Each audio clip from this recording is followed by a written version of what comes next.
Allow me to join the Governor of Mombasa in welcoming all of you to Kenya, especially friends who are coming from afar in our continent, in other continents, members of the Commonwealth. And as I welcome you to Kenya on behalf of the government and people of Kenya, I am sure that Renson and his team have provided every assistance to ensure that this conference goes in accordance with the plan, and that each and every one of you have enjoyed the moment to share the experiences. And therefore, ladies and gentlemen, all of us in this room are alive to the undeniable fact that we live in a world where the threat of transnational organized crime continues to grow in scale and complexity. Crimes such as money laundering, terrorism, and terrorism financing, including human trafficking, pose serious and escalating risks to our countries, our regions, and to the global community. The perpetrators of these crimes operate under borders, across borders, moving people, goods, and illicit money through shadowy networks, whether by smuggling narcotics between nations or trafficking vulnerable individuals across continents and laundering dirty money through intricate offshore systems. We therefore need greater vigilance, more robust partnerships, and integrated international responses to identify, investigate, and prosecute those behind these crimes. It is through such collaboration between national, regional, and international agencies that we can effectively disrupt and neutralize these threats and blunt their negative impacts. To underscore the gravity of this challenge, allow me to briefly reflect on Kenya's experience in this space. Terrorism, one of the most dangerous forms of transnational organized crime, continues to pose a persistent and evolving threat to our nation and region. Kenya has endured several devastating attacks, including the 1998 United States Embassy bombing in Nairobi, the 2013 Westgate Mall siege, as well as the 2015 Garissa University and the 2019 Dusit 2 complex attacks. However, through heightened vigilance, enhanced intelligence, and strengthened international cooperation, Kenya has made notable progress in bringing perpetrators to justice. Just last month, 2 individuals were found guilty of aiding the Dusit 2 attackers, and sentencing is scheduled for June 19th this year. In the Garissa University case, the courts in 2019 found 3 individuals culpable and were sentenced to life imprisonment and 41 years each. Currently, 24 terrorism-related cases remain active before our courts, the majority involving membership in international terrorist organizations. These efforts have not only led to successful prosecutions, but have also significantly suppressed such attacks and contribute to enhanced national security. In addition, a total of 720 cases involving trafficking in children and other persons, unlawful acquisition of travel documents, fraud and misrepresentation, facilitating illegal entry into or exit from countries, interfering with travel documents and personal effects, and trafficking in persons for purposes of organized crime were reported between 2021 and 2024. The Office of the Director of Public Prosecutions has also registered 30 money laundering cases in the last 3 years. An in-depth analysis of these cases show that the perpetrators and criminal networks operate across multiple jurisdictions and have a presence on social media platforms. In addition, financing, facilitation, and commission are transboundary in nature. For instance, during the Dusit terrorism attack, financing was traced to banks in South Africa, various banks within Kenya, and Somalia. Furthermore, criminal networks have evolved their modus operandi. In human trafficking cases, often terrorists pose as victims to facilitate the movement across borders. They also operate through sophisticated, encrypted social media platforms and increasingly use cryptocurrency to finance their activities. These cases underscore the scale and complexity of the threat we face and the urgency of sustained and coordinated action. Therefore, the theme of this conference, Building Partnerships, a united front against transnational organized crimes, could not be more timely. It reflects the critical need for prosecutorial agencies to develop regional and international mechanisms to collaboratively address emerging threats. No single agency or country can confront these complex crimes in isolation.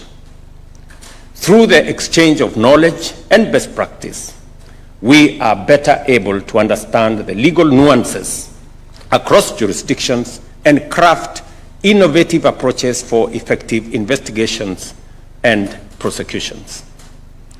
Mutual legal assistance and extradition remain vital pillars of this effort. They provide formal pathways for cross-border information sharing. Joint investigations allow for real-time collaboration and pooled expertise, enabling us to dismantle criminal networks more effectively.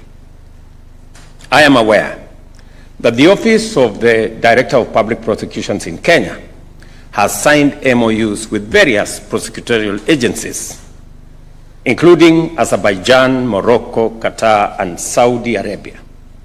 These partnerships are instrumental in enhancing collaboration on matters relating to terrorism and terrorism financing, transnational organized crime, and in building the capacity of prosecutors to respond more effectively to these complex threats. We must also work towards the harmonization of legal frameworks, align national laws across jurisdictions is essential to building a truly global front against transnational organized crime. Equally important is the vigorous pursuit of asset tracing, confiscation, and forfeiture. Denying criminal enterprises the proceeds of their illicit activities is key to undermining their operations. I challenge the heads of prosecution agencies here to give priority to this particular endeavor. On our part, Kenya is committed to enhancing the resources and capacity of the Office of the Director of Public Prosecutions to lead these efforts both regionally and internationally. Importantly, the revamping of our anti-money laundering and asset forfeiture framework is a testament to our commitment. It reflects our pursuit of greater specialization, stronger institutions, and high-quality investigations. The government of Kenya remains committed to upholding the rule of law and advancing a human rights-centered approach to prosecution and pursuit of justice. Ladies and gentlemen, this conference has offered a valuable platform to share experiences, learn from one another, and explore innovative solutions to the emerging threats facing our countries. I look forward to the recommendations from this gathering and assure you of the Government of Kenya's full support in funding and empowering the Office of the Director of Public Prosecution for their implementation effectively. And allow me to say one more thing. In the conversations I had earlier with friends and colleagues, the place of technology in supporting governance in general, criminal justice and prosecutions in particular, cannot be gainsaid.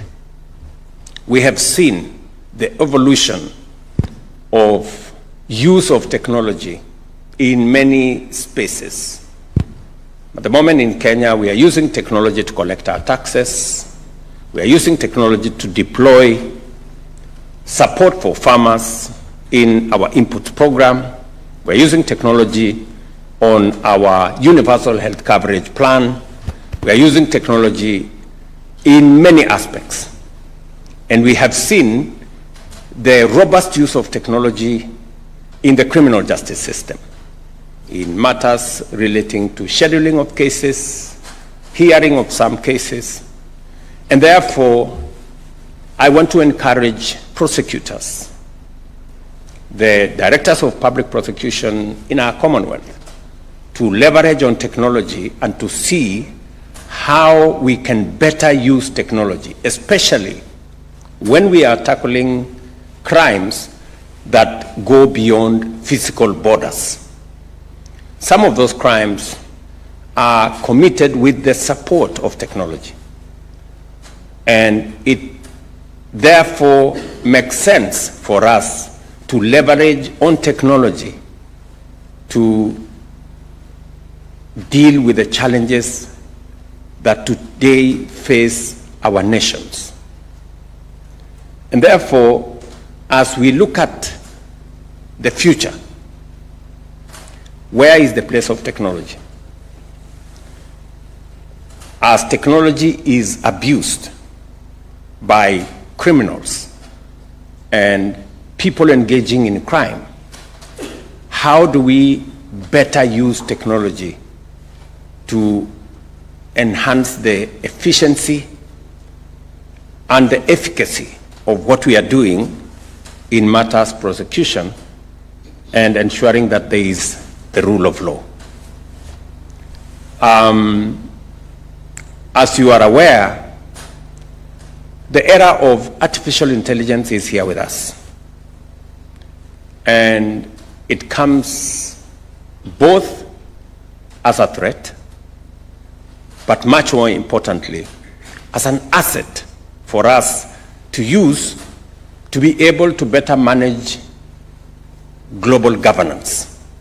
How do we use artificial intelligence much more effectively? There are those who say artificial intelligence is going to replace people in the workplace, maybe replace teachers, maybe replace doctors. I don't know whether prosecutors will be replaced in the process. But how do we better use artificial intelligence to deal with matters that are of a nature that physical boundaries, individual nations, individual agencies cannot deal with on their own?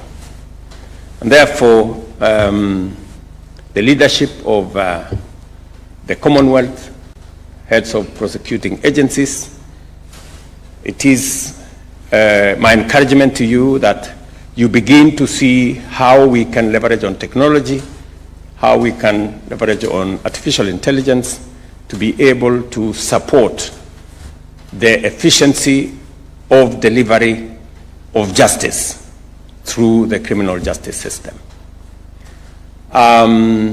Again, as I conclude, I also want to apologize that there is a lot of construction around. Maybe you didn't find your way to this hotel. There was a lot of dust on the way. As the governor has said, we are undertaking a lot of public works around roads in Kenya.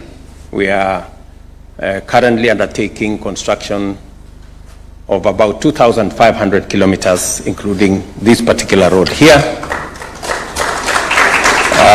There is also a lot of construction around housing, markets, hostels, stadia, as we transform our region and provide for public services and goods to the people of Kenya, including social infrastructure.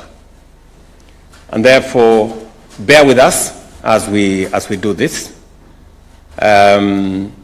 It only makes your next conference better, and we want to do that across our counties and across our country. We also are working together collaboratively within the region. I would also encourage those of us from the East African community.